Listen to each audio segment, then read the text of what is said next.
everybody. So I'm excited to be doing this stream, and this is my monthly stream that I've been doing now for 2 years, believe it or not. I've been doing these videos on the movies that I saw in the previous month.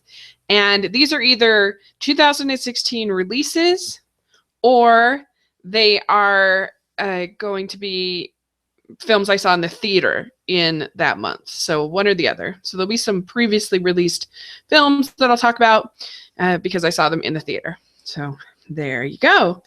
And I have the chat room open. If anybody wants to join in with the discussion, then let's do it. Let's have some fun. So the very first movies that I saw in the month of November are movies that I saw twice, actually, believe it or not. I saw Trolls and I saw Doctor Strange. And I actually thought both were okay. Like, I think that there are some things about Trolls that I still don't love, that they did. Like, some of the messaging I think is a little weird, that like everyone has to be the same and find the same things to be happy. Everyone has to like scrapbooking and everyone has to like dancing and singing and whatever. And that there's just not that individuality that I'd like to see. And also the second half, when it gets into the sort of My Fair Lady section with the Bergens, I didn't really like that very much. But it's really bright, it's colorful, it's positive, it's happy. It has some neat animation choices that they did with the felt kind of look to it.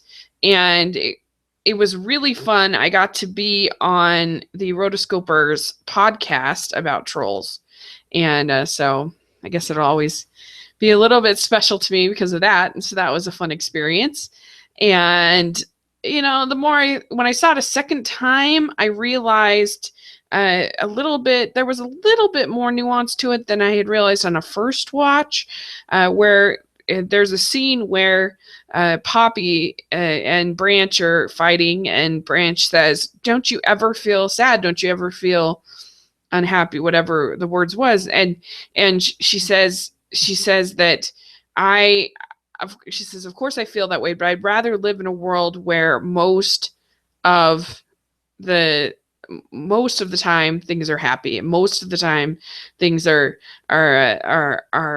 good, and most people are good." And I think that's actually really true. That yes, like we need to be sort of cognizant of our negative emotions, and that's something Inside Out taught us.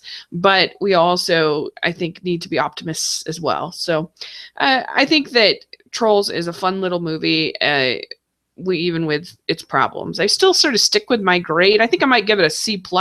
I'd given it a C. I'd still give it a C+, but I think it's a decent little movie, I guess. So there you go. Also, Doctor Strange. Doctor Strange I thought was really entertaining. It was, I thought that it had some people were saying, oh, it's very generic, origin story. I kind of disagree, actually, because I feel like they had Doctor Strange get to a pretty low place where he's lost everything. He is begging at the door, for just, he's in a pretty pathetic spot. And I think that it takes a long time before Tony Stark, for instance, gets to that kind of humility in the Iron Man movies. And so to me, it actually was a little bit different. And I thought that Benedict Cumberbatch was excellent in the role. And yeah, you can complain about the whitewashing, but like, I felt like they handled that kind of pretty well. And yeah, I guess they could have picked someone else, but Tilda Swinton was so good. It was hard for me to complain too much about the casting, I guess. So the visuals were amazing. I mean, it's going to be a war between it and Jungle Book, I think, as far as visual effects. I'd still personally give the edge to Jungle Book just because that was so real. But this was really good too. I don't know what you guys think. Paradox Acres is in the chat room. Yay! Says absolutely loved Doctor Strange. Yeah, it was really fun, and it was also cool because it was the first time for a comic book movie that I had really like done my homework, and I had actually read like a lot of the comics, and so I was sort of more invested in the character than I might otherwise be, and that made it a much richer experience. And and so I'm going to try to do that from now on, is to read some of the comics before I see the movies, because I'd always done homework as far as making sure I was up on the movies, but hadn't done as far as the comics. And so now I'm going to try to do that, because I had done my my podcast with How to Love Comics, and I thought that went really well. If you haven't listened to that one, and you like Doctor Strange, then give it a shot. I think you will be entertained by it. That was a lot of work to put together because he's in Australia, but I was really proud of how it turned out. So anyway, it was a really, really entertaining film in a year that I think the superhero movies have been very, very weak. Very weak. So I saw those two movies, Trolls and Doctor Strange, as a doubleheader back to back. So that was interesting. And let's see, Paradox says, recently saw Moana and I thought it was very good. The animation was gorgeous. Yes, Moana is really, really good. I'm going to talk about that in a second.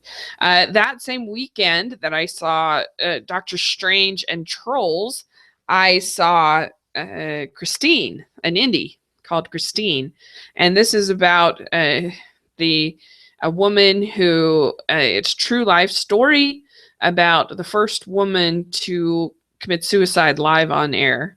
And I don't think that's a spoiler, like it's right in the trailer, if you know anything about so it's diving into her sort of experience in life, and it was very well acted. Rebecca Hall is excellent in the role, I think, and I liked the way that there was no attempt to sort of like cutify at all or make it sentimental, like they sometimes do with mental health in the movies.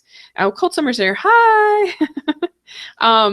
And so I liked that there wasn't any attempt to sort of patronize or anything like that, or turn her into some kind of hero.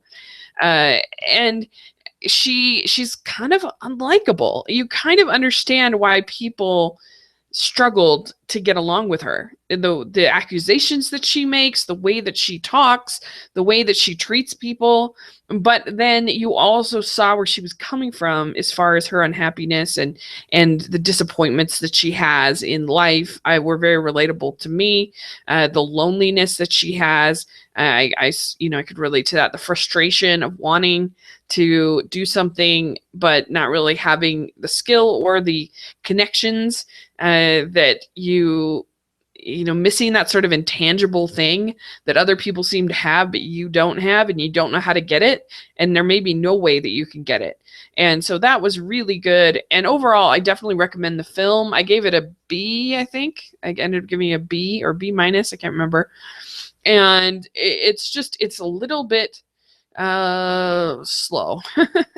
And it is kind of unpleasant, it's obviously it's about suicides, of course, but it's a little laborious in just like some certain scenes and things like that. But it was good. It has the guy from Dexter, I forget his name. He's good in it. And all the supporting cast are good. The lady who plays her mother was really good. So that's an indie that I think is worth checking out if you get a chance. And so Cold Summer says, want to see Trolls, used to like the toys. Yeah, they're different designed than the toys, but they have a good little joke kind of about the old design. I think you'll like it. It's a harmless little movie. No masterpiece, but it's fun. Okay, so let's see here. Check these off as I talk about them. Then, so I saw Christine, and I saw Trolls, and I saw Doctor Strange. Okay, let's see. I saw Almost Christmas. And this is a really, if you like this kind of movie, if you like movies that are sort of cheesy Christmas movies, then you'll like this. If you don't, then you're not going to like this. Then it definitely has some sitcom elements, but I laughed quite a bit. I thought Monique was really funny. And I thought that the actors had good chemistry. And I thought that it had some nice heart to it. I liked sort of the theme of recipes and the way that cooking a recipe of a family member can bring that person sort of back to us in a way. And I thought that was good. And it's just an entertaining, cheesy little Christmas movie. And I enjoyed it. I recommend it. And my friend Abby, she went and saw it and she really liked it. So I think it's worth checking out if you want to go to a Christmas movie this time of year. It's one I can definitely picture working into my yearly annual Christmas movies. So Almost Christmas. Okay, then I saw another one. I saw Your Name. This was at the very beginning of the month. This was an amazing film. I loved it. It's in my top 5 of the year. I think it's even better than Zootopia. It's just a really, really, really good script about, it starts out as, I think what makes it so effective is that it starts out as this just sort of silly kind of story. And so you're sort of discounting it, that you're kind of saying, oh, this is just a silly story. And then like, there's something about having that experience. Then it says, wait, and we're gonna subvert your expectations. That's the way to describe it, because the first 20 minutes are kind of what you expect of this sort of body swap comedy kind of a thing, and then it just turns into this deeper, interesting story about friendship and about life and about time and about memories and everything that you could want. I thought it was just beautiful. The animation is gorgeous. The way he uses light and the way that he captured these two characters was just wonderful. And I just loved it. I loved the writing. I loved the characters. I think it is one of the best anime films I've seen in a long, long time. It's maybe the best non-Studio Ghibli film I've seen in a long time. And it's better than when Marnie was there, which I loved. So that says a lot. Let's see. Cold Summer says, my favorite holiday flick is A Christmas Story. I love A Christmas Story. I may end up doing that for family movie night. This Christmas. I haven't decided, but I feel like those ones are so like everyone's knows about those, everyone sees them, and sometimes those are fun to do, the ones everyone knows, but sometimes it's also fun to sort of introduce people to more obscure stuff. But anyway, so am I. I love Christmas Story. I think it's so fun. Another movie set in Indiana. There's tons of movies set in Indiana randomly. Okay, and see, Paradox Egger says, Your Name is actually better than Zootopia. Wow, I really need to see it then, because Zootopia was amazing. Yeah, I mean, it's a little bit more. I love Zootopia. It's still my top 10. It's so good. It's a fable. I love it. I love the heart to it. But I don't know. I just think that Your Name is a little bit less sort of, I don't know, because I don't think that, I was going to say a little less preachy, but I don't think that Zootopia is preachy. I think it's a fable for kids. But I don't know, just Your Name is so surprising, and it's so rich. And the journey that the characters take was so engrossing, and it was just so original. It was so original. It was so different. And the animation was so beautiful. The way it sort of uses light, and I had no idea how it was going to end, which says something, I think.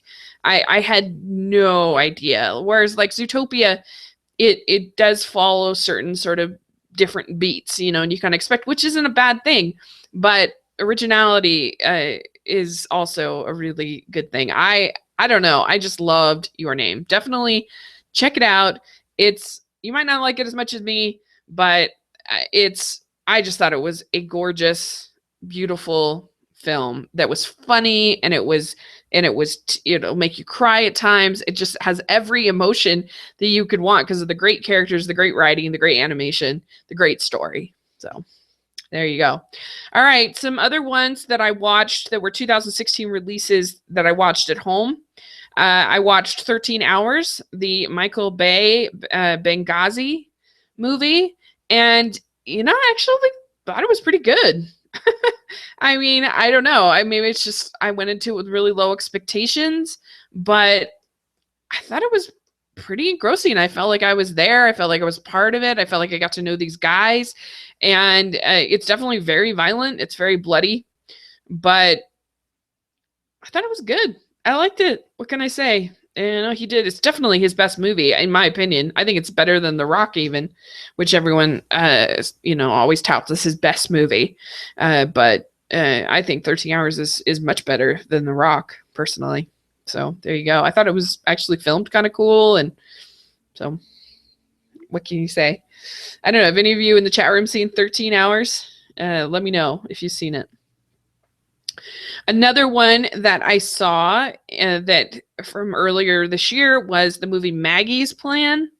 And this feels like a Noah Baumbach movie. It's not a Noah Baumbach movie, but it feels like it. It stars Greta Gerwig, and it is an indie, and Ethan Hawke and Julianne Moore. And the story is super stupid. It's very contrived. But I thought the script captured a certain kind of sort of hipster liberal intellectual in a really real way. And I thought it was pretty funny, and I enjoyed the performances. And so even though the story was stupid, I still actually was kind of charmed by it. So let's see. Paradox Eric says, Michael Bay's movies are usually good if it's not about transforming robots. I don't know if I can go with you there. I hate Pearl Harbor so much. It's so awful. And I'm not an Armageddon fan, actually. I know a lot of people like it. I'm not a fan. But yeah. But I don't know. This was, I thought, a lot better than any of those movies. So okay. Next we are going to talk about, I saw Space Jam re-released in the theaters, and Space Jam is not a film that holds up very well, unfortunately. And it's really frustrating to me because I think that the Looney Tunes deserve a good movie. They've never had a good movie. I was going to do, because I'd heard good things about Looney Tunes Back in Action I was going to do it for Obscure Animation, and I watched it and I really didn't like it. I couldn't pick it because I really didn't care for it. And so, yeah, Looney Tunes, they need a good movie. Like, it shouldn't be that hard. These great characters are hilarious. And so, I don't know. The Cold Source is liberal, hipster, intellectual. Doesn't sound like something I'd like. Yeah. But they're kind of making fun of the liberal, hipster, intellectual. They're kind of poking fun at it. So it's not for everybody, but I liked it. But yeah, so Space Jam, it's pretty bad. It has a lot of toilet humor, and the story's kind of stupid. And I think it hurts the fact that Michael Jordan has kind of become sort of unlikable, whereas then he was so charismatic and so likable. But now he's just become kind of crabby and just kind of, I don't know, just kind of a jerk, I feel like. And sorry. Cold Summer says, the Space Jam theme will now play in my head for 24 hours. I still think the animation's pretty good, pretty seamless, and it has moments that are fun, and I enjoyed seeing it. A guilty pleasure, I guess, but it doesn't hold up super well. So it's a shame, I guess. Space Jam. Oh, well. Sort of weird that they re-released it. I mean, it just seems like, are there that many people that are interested in going to a re-release of Space Jam? I don't know. Is it really all that popular? Paradox says, still remember how much I loved Space Jam when I was a kid. Not sure if I want to rewatch the movie because I don't want to ruin the good memories. Yeah, probably smart. It doesn't hold up super well. I still enjoy it on a nostalgic level, but yeah. Okay, so next I saw this was on another re-release that I saw on the big screen. My my local theater has been doing these this Silver Screen Classics series. I'm almost finished, and this month they had Dr. Zhivago, which I saw for the first time, and you know, it's interesting about Dr. Zhivago because it's so long. It's 4 hours, 4 hours long. And the characters, it's super soapy. It's super melodramatic. And it's very well made. But I found the characters really unlikable.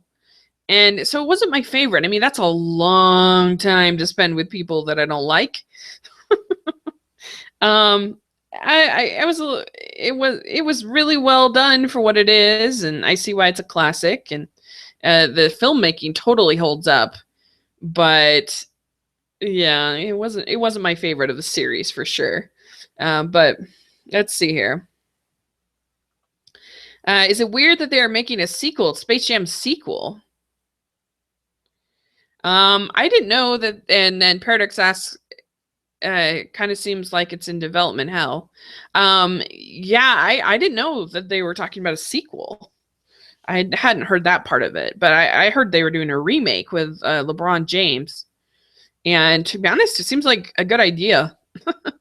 It seems like the kind of thing that, you know, like the best kind of remakes to make are remakes of not great films, but that have potential. And I think Space Jam is a totally good example of that. That it's not a great film, but I think it has potential to be good. And so, you know, with the right writers and stuff. So I think that's actually a perfect movie to remake, in my opinion. And I think LeBron James is the perfect person. He's charismatic, and I think that he is one of the best basketball players around. So that is who I would pick. Yeah. So moving on, the next film that we're going to talk about is Fantastic Beasts and Where to Find Them. I've seen it twice in November, and I really thought Fantastic Beasts was, I don't know. I thought that, what did I think about Fantastic Beasts? I thought that Fantastic Beasts was a bit of a missed opportunity. I thought it was a bit of a disappointment, but it's certainly not horrible. It's certainly watchable. It has fun moments, has fun things that I liked. I liked Queenie and Jacob. I wish the movie had been about them and not about Newt, who I didn't really bond with and I didn't really like. And I thought that the Searching for the Beast plotline was a lot more fun, and I enjoyed it a lot more than the darker plotline, which I just didn't think meshed very well with the lighter plotline. And I didn't think that, I felt like some of the characters were very underused. And so I hope that in this next one that they sort of use those characters better, in a better way. And I found the climax to be kind of underwhelming with the cloud of badness, you know, whatever, obscurus, whatever they called it. I thought that was kind of, but I don't know. Like I did in the end walk away actually liking it. It was fine, but I just didn't love it. And to me, it was a flawed but watchable movie, I guess. C+ is where I put it. So I liked it better than Batman v Superman, and I liked it better than Suicide Squad, and I liked it better than a lot of other blockbusters this year. But to me, it was another also kind of disappointment. Let's see, Paradox there says, oh dear, Fantastic Beasts was such a waste of potential. It's a fun movie, but maybe a bit too messy. The two storylines kind of clashed. Yeah, that we're on the same page, I think, Paradox, that with Fantastic Beasts, it sounds like. Some good performances, some other performances that I didn't really like. It had some, some moments that I really liked, but then other moments that didn't work for me, and the two storylines didn't really mesh very well. So that is my thoughts. Yeah, agreed. Fantastic Beasts is a C+ for me. Yeah, we're totally on the same page with Fantastic Beasts. I hope that they make the next one much better. So, okay. Then some more indies that I saw. I saw the movie Moonlight, and this movie is definitely not going to be for everyone. It's about a gay boy growing up, and it's definitely like a slice of life kind of movie where you get to see him it's in 3 acts, and you see him as a child, you see him as you see him as like middle school aged teenager, and then you see him as a grown up. I thought that the first 2 acts worked much better than the third act, which seemed a little contrived and convoluted to me. Well, not convoluted. It seemed a little contrived to me. It seemed a little cloying. That's the word I'm looking for to me. The last act, but it was still very good and very well acted all throughout. And I love movies like that are just a slice of life where you get to sort of be inside a person and walk around in their shoes for a couple of hours. And yeah, some people say, oh, well, nothing happened. Some people think this is boring, but I don't find movies that explore a person's life. I don't find that boring. I find that a really great experience at the movies. So I really thought it was excellent film. I gave an A- on my blog. So Moonlight, if you can handle, it's actually pretty, as far as this the sexuality, it's actually pretty tame in that department. It's more the language is the more of the R rating. So there you go. Then another indie that I saw, let's see here. Perrick says, heard good things about Moonlight, but I can't afford to go see too many films in theaters. Had to save money for blockbusters like Moana and Doctor Strange. Yeah, I totally get that.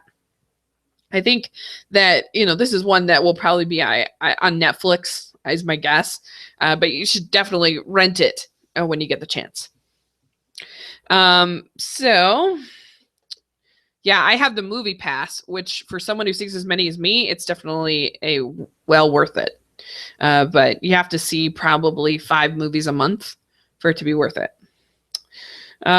So Edge of 17 is the next one that I saw.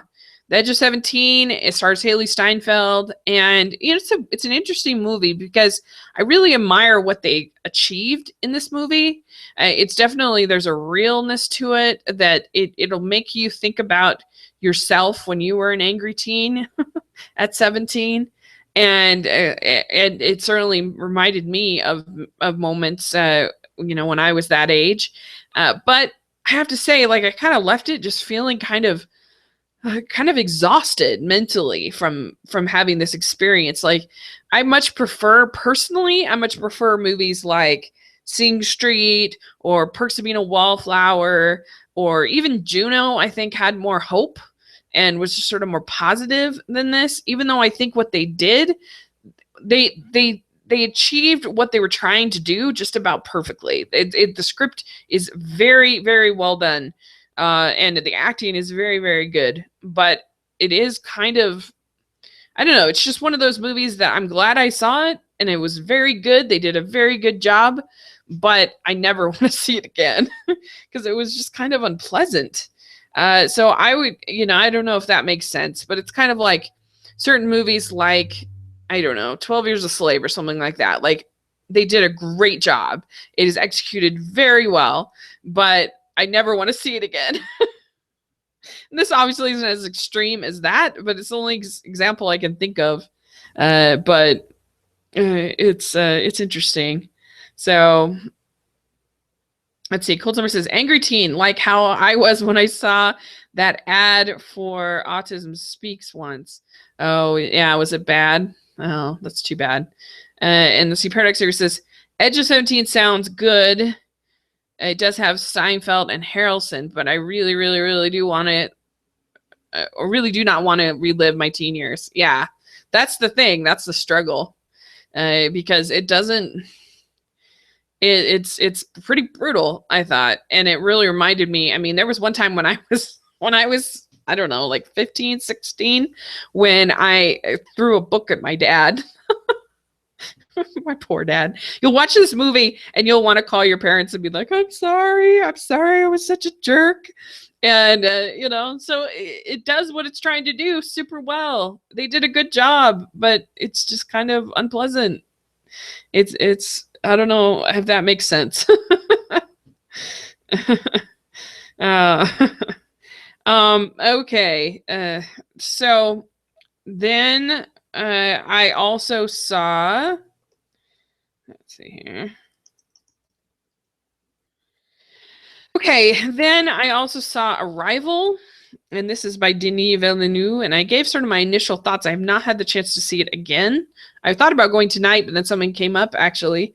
But I might go see it this week. But I am going to see Manchester by the Sea this weekend, so that'll be fun. Well, not fun, but it'll be good to see it.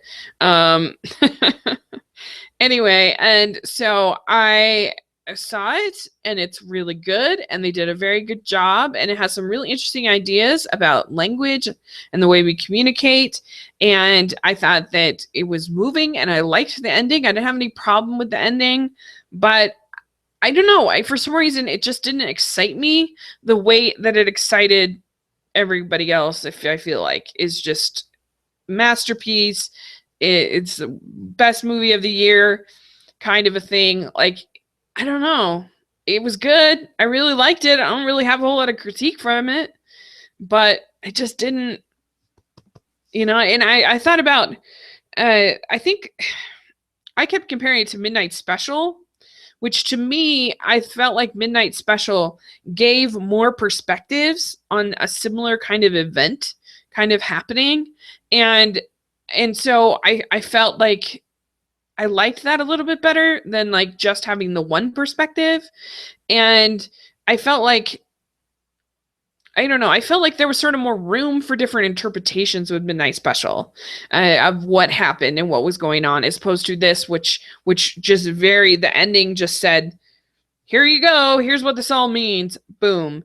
And so I don't know. I really wish that I loved it, but I liked it a lot. It was really good. It was beautifully filmed, great acting, great production design. It was really bold. I'm really excited that it's doing so well. That's awesome, because you want to see bold, innovative films doing well at the box office. And yeah, I don't know if any of you have seen Arrival, what you thought of it. It was really good. I just didn't love it as much as some people seem to be loving it. But anyway, but I'm hoping that I didn't do an actual review and I didn't give it a grade, because I'm hoping that I see it a second time and I am a little bit more wowed by it, and that it's one of those movies that you kind of have to see a couple times to sort of really soak in, kind of a thing. And a lot of times that happens with sci-fi, I feel like, that you kind of have to, like something like 2001: A Space Odyssey or WALL-E, or a lot of different sci-fi movies I didn't like love on first watch, but then the more I watch it, the more I love it. So I don't know. Oh, so Paradise here says, no, I'm going to pass on Arrival. Fair enough. All right. So then the next movie that I saw is a definite step down. I saw The Space Between Us, and this actually doesn't come out in the US. And now they moved it. It was going to come out against Rogue One, which would have been a disaster for this movie. But they moved it to February. So I guess I got a really early screening of Space Between Us. And it's hard to defend this movie. It's pretty poorly made.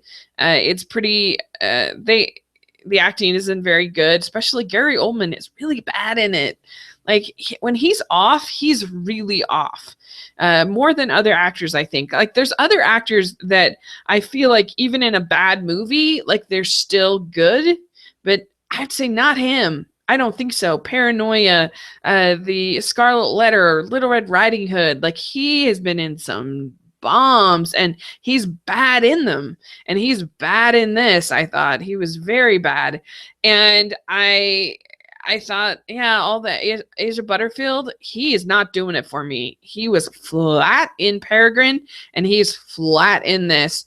But the one thing, because this is like a YA kind of a movie, sort of a story about this boy who ends up being born in Mars, and his heart is too like big or something to survive on Earth, but he like wants to go to Earth because he meets this girl in this like chat room or whatever.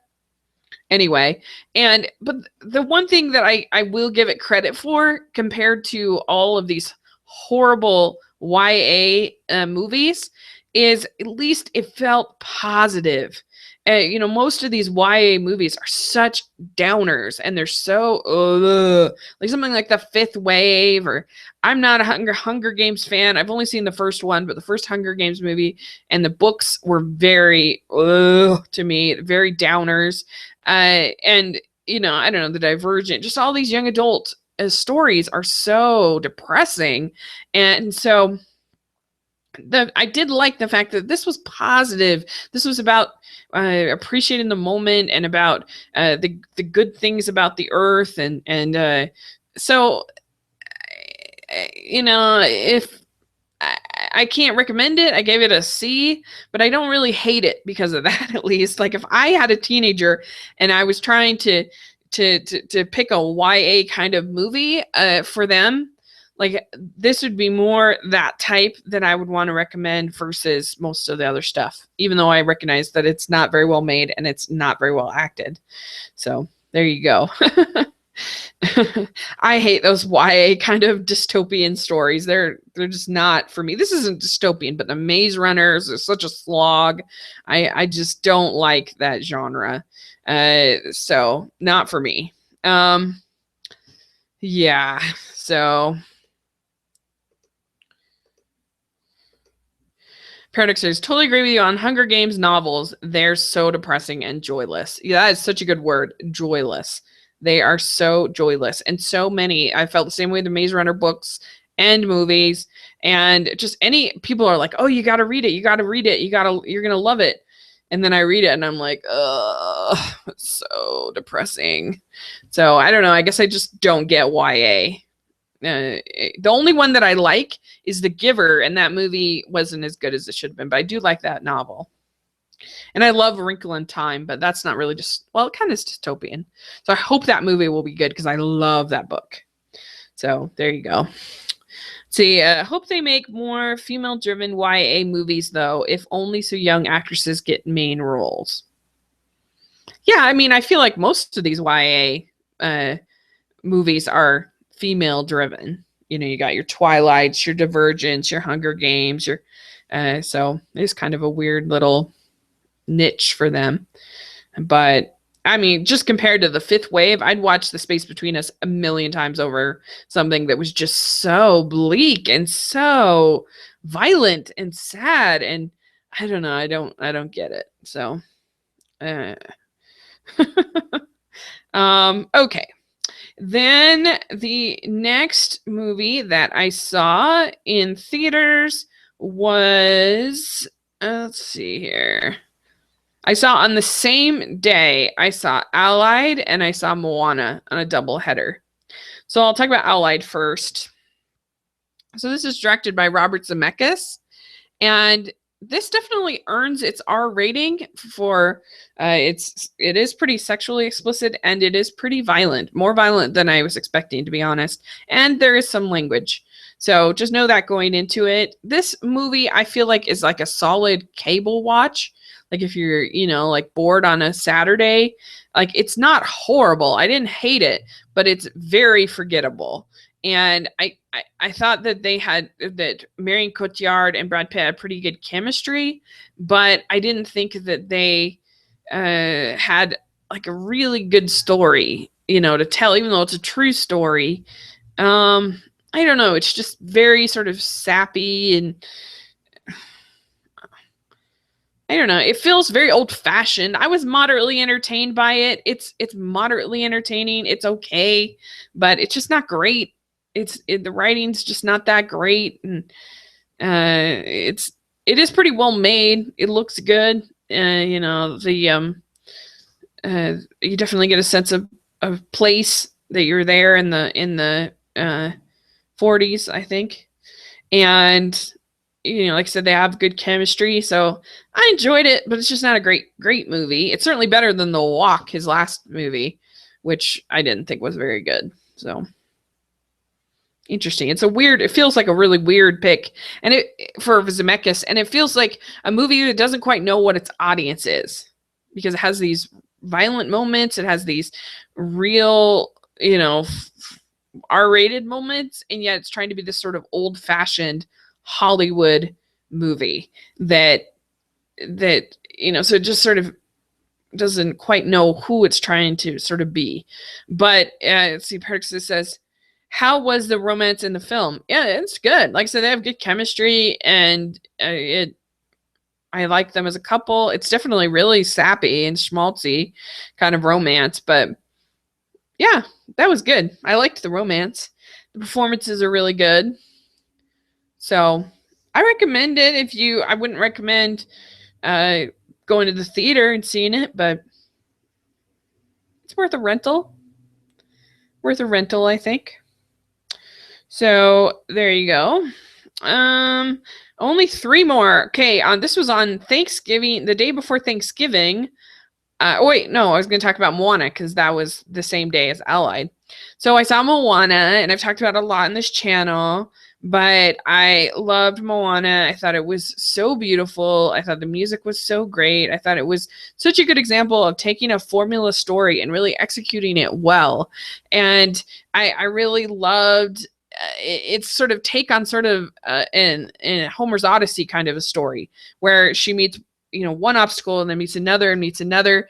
And I thought they were all really fun and creative and surprising. And I liked the little Mad Max coconuts were hilarious. And I liked the giant crab was so funny. I love Shiny. That was one of my favorite. That was such a fun sequence.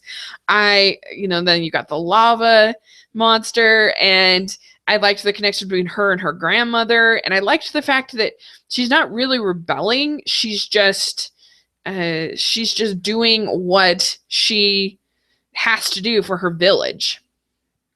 And so there's a more humility to Moana than I think the typical sort of angry Disney princess, rebellious Disney princess, I guess. And I loved Maui. I thought he was super fun, and I liked that he's not like a perfect character. He's kind of selfish, and sort of him overcoming that. And I liked the fact that the ocean doesn't always help her.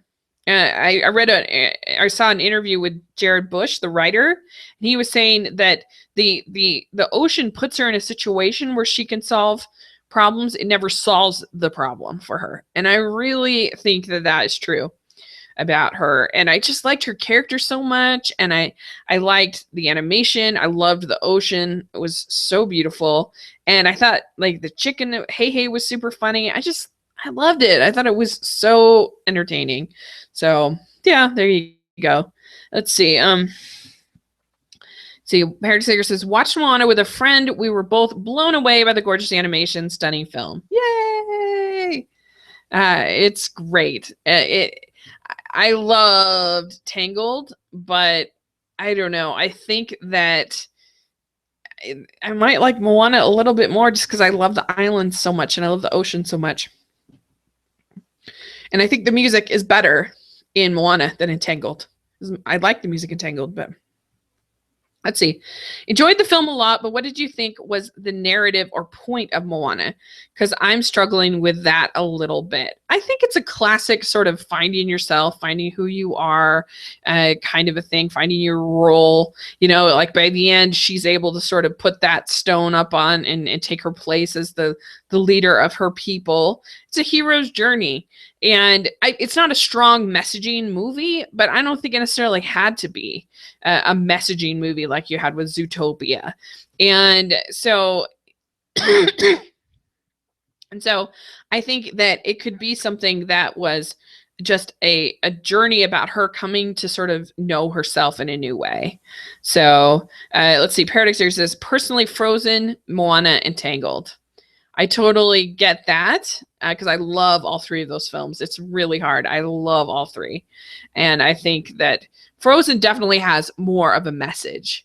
And so I can totally see why that would be your favorite. And Frozen has more sort of, I don't think that any of the songs in Moana are as good as Let It Go, but I think that the score as a whole is better than the score. I think that the songs as a whole are better than the songs in Frozen, even though I love those songs.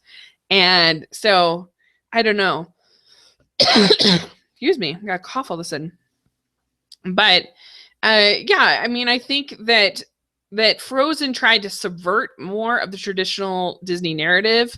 I think that it was trying to do something different. It was taking more risks. And so it's kind of like, what is your sort of, what do you like? You know, like, do you like things that are a little bit more edgy, a little bit more different? Or do you like things that are a little more traditional and follow a certain formula a little bit better? So, yeah, you know, it's just different preferences, but I love them all. So we can enjoy all three.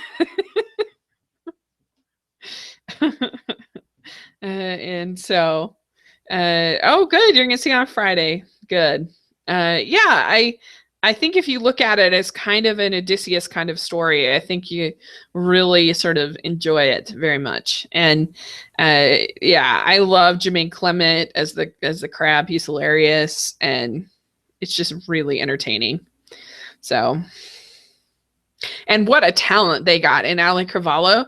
She was amazing voice talent. Her singing voice is so beautiful, and she did such a good job. They really, really did a great job with that. So, okay, so Moana. It's now my favorite movie of the year. I loved it. So, okay. Then on Thanksgiving Day, or the day before Thanksgiving, I saw, as part of the Silver Screen Classics series, I saw North by Northwest at the theater. And so that was really, really fun. It's not my favorite Hitchcock movie. And I don't know if you guys in the chat room, if you want to say what is your favorite Hitchcock movie, but it was really fun to see it on the big screen. I really enjoy it. It's really good. It's a funnier than I remembered it. There's more comedy there than I recalled, and it's lighter than I remembered, but I enjoyed it very much. Martin Landau's really good in it. Cary Grant is you know, so likable in it that it goes a long way with the story.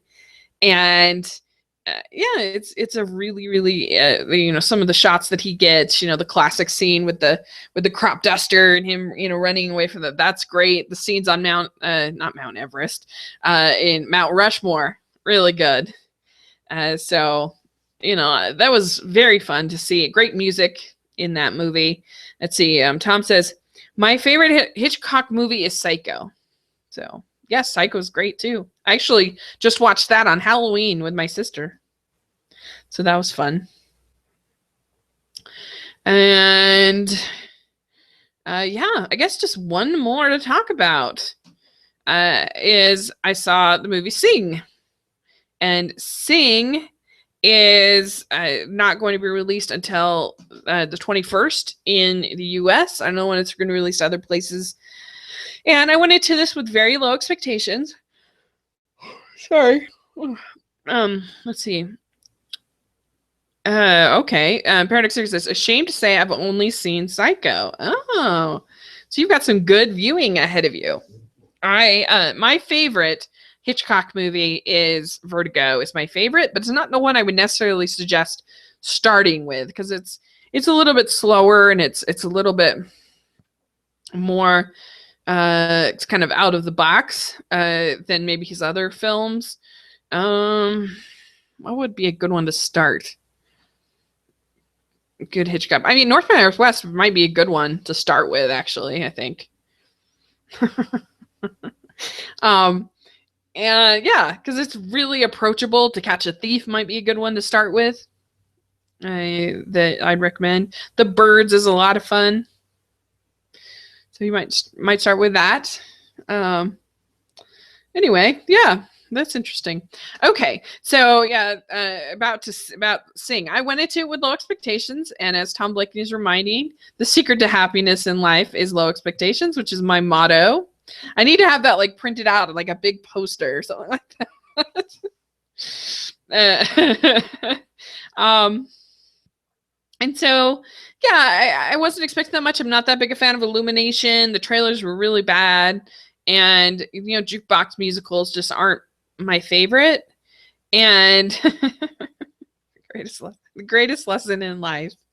Well, at least I've done something in the world with these videos.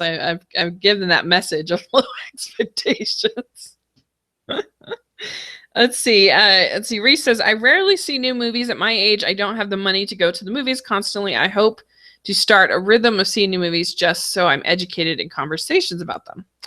Yeah, nothing wrong with that. I mean, I certainly didn't see this many movies when I was your age, Reese. I saw a couple. Yeah, I would see maybe one a month. So no worries. The movie that I've seen the most in the theater, oddly enough, is I saw Jurassic Park 6 times in the theater, because like it's so different now, because like movies used to be in the theater for so long. And that's one of the things that made Frozen such a mammoth hit, is it just stayed around so long, is because Frozen, it's a box office is not that different than Moana.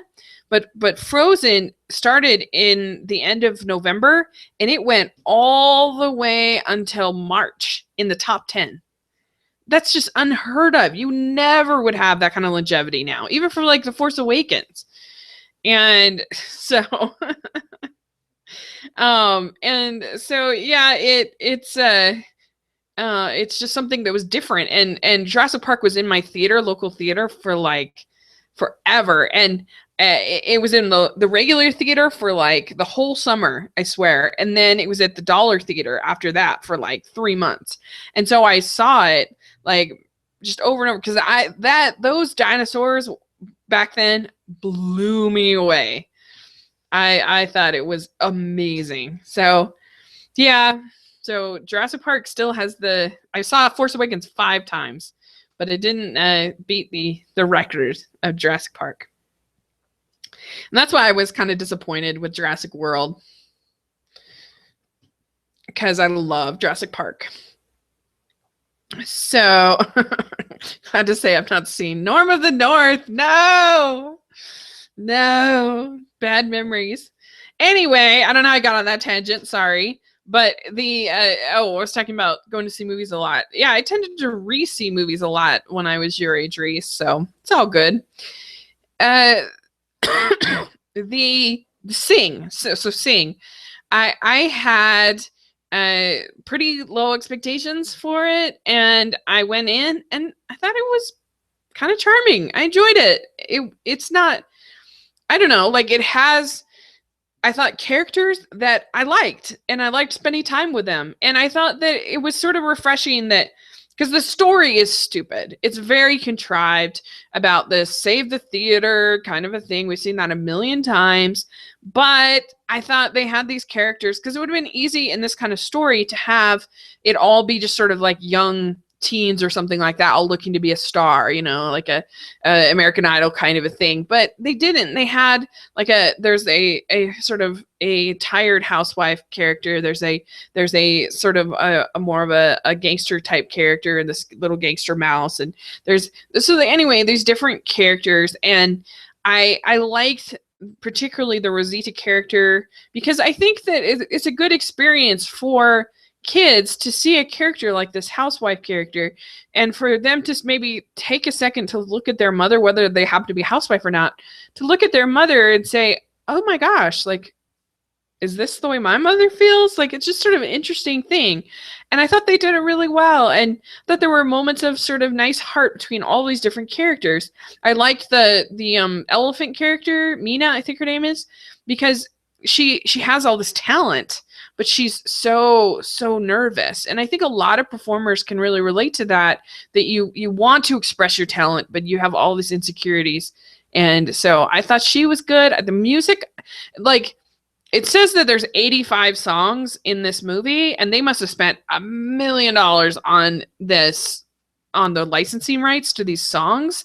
But most of the songs are very short. They are, 30 seconds, maybe not even that long, just very, very, very short.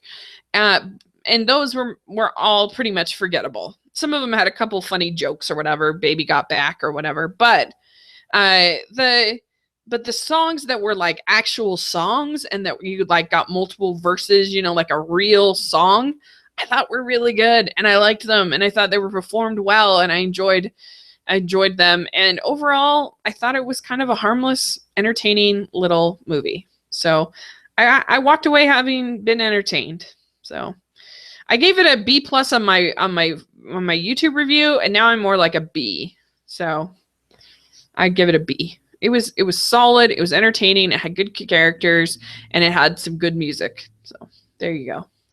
Let's see here. Paradoxer says, insane thing about Sing to me is the trailers actually used an Eminem song. Who would have guessed his songs could make a comeback in 2016? Yeah. And I guess, yeah, the first Suicide Squad trailer had an Eminem song. I'm not that familiar with Eminem, but yeah. Yeah.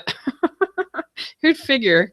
And so I'm sure that it won't have great reviews from the critics. I think it'll get pretty trounced, but I was entertained by it, and even though I can be aware of its flaws. So that is it. That was a lot for November. Some of the things coming up, I'm looking well, let me say first, my favorite new release movie of the month was Moana. My least favorite movie that I saw was new release. They're all it was a pretty good month. I didn't hate anything. I guess The Space Between Us, but I didn't hate it. But it was pretty bad. So Space Between Us was probably the worst new movie that I saw. As far as all of the movies, it's tough. I think, I don't know. It's so hard. Like, do I say North by Moana is better than North by Northwest? That seems crazy. I don't know.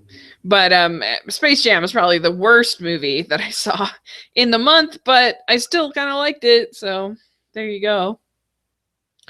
So that's sort of my best and worst. And Your Name, I loved so much. Oh, it was so good. There's a lot of really good movies. And yeah, I mean, the biggest disappointments were probably Allied and Fantastic Beasts. Were probably my biggest disappointments of the month. But they're not terrible. They're fine. So anyway, there you go. I don't know if you guys, what you saw in maybe the last couple months, what would be your best and worst, but so coming up, I'm going to try to see Manchester by the Sea this weekend. So that will be good. And then I am going to see some other movies that I'm hoping to see. I want to see Jackie. In December, I want to see Rogue One, of course. I'll definitely be seeing Passengers. And Assassin's Creed I'll probably see. And what else? La La Land I'm really looking forward to. That will be awesome. And what else? I know Fences. And I'm really excited about Fences because they are doing a live play version of the play here in Utah at the Pioneer Theater Company. And so I'm going to go see the play and then go see the movie. So that would be really cool to kind of compare the two things. So Yeah, Tom says most films are kind of in the middle, and I can value if there's not that many things that I just outright hate, unless Adam Sandler's in it. Yeah, that's fair. Yeah, I mean, I'd say all of these movies, I don't. There's not a movie here that I'm like, boy, that was brutal to watch. Like I felt with Miss Peregrine's, that movie was so boring to me. I didn't like it at all. So yeah, it's a good point, Tom. It's a very good point. So yeah, that's kind of my thoughts on all of these. But what are you guys looking forward to in the month of December? Anything coming up that little movie called Rogue One? I bet some of you are looking forward to. I am really excited about Rogue One, so I can't wait. I hope it's really good. Please be good. Please be good. Um, but yeah, and I am really, really looking forward to La La Land. I have a feeling I'm going to love that movie. So we will see. But yeah, Adam Sandler is my least favorite person in media. He makes me crazy. Really, really, really don't like him. So okay, so that is basically everything. There is a Netflix Kevin James movie, and I'm just like, you know what? I'm gonna pass on that one. I already reviewed the Do-Over, and that's my worst of the year. I'm like, my worst of list is robust enough. I don't need to add a terrible Adam Sandler produced Kevin James movie. So